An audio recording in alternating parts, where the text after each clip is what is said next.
Welcome to 3 Good Minutes for this week. At least we hope that there are 3 good minutes for you. Pastor Sandi and I, we offer these for encouragement and hopefully inspiration along the way. A. Milne said, "Weeds are flowers too once you get to know them." Once there was a group of women who met together, and the person that was leading the group said, let's supposing for a moment that your life is a garden. So tell me what your garden looks like. And there was a woman who said, "Do you want the truth?" They said, "Of course."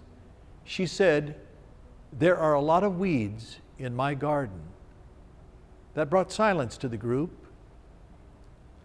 I visited the home of Anne Frank in Amsterdam.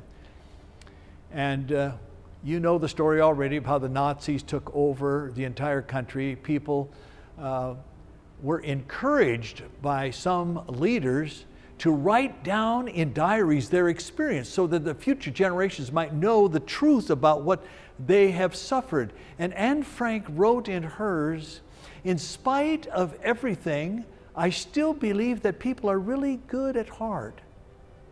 She said, "I hear the approaching thunder which will destroy us too. I can feel the suffering of millions, and yet if I look up into the heavens, I think that it will all come out right, that this peace and tranquility will finally return again." I visit men in prison a lot. One was framed and is innocent, his innocence was created by DNA evidence, but he's still there, but that's for another time.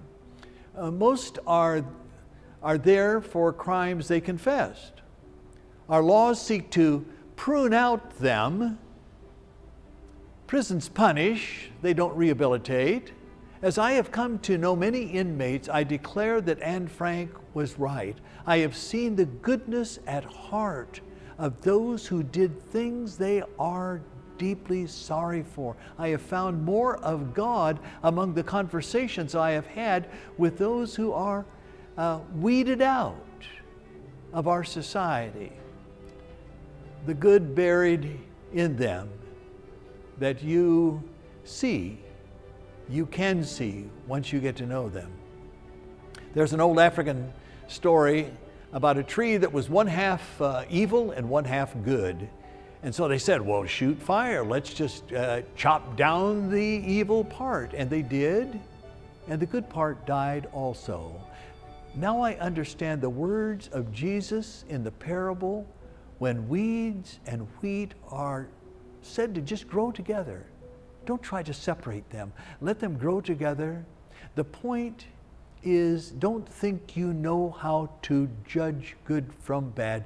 Judgment belongs to God alone. Don't get involved in that. Simply look for the good in and among the people that you contact, whether they be behind bars or out in society. If Anne Frank could do this as clouds of death gathered, I believe that we can too. May God bless us on that path. Amen.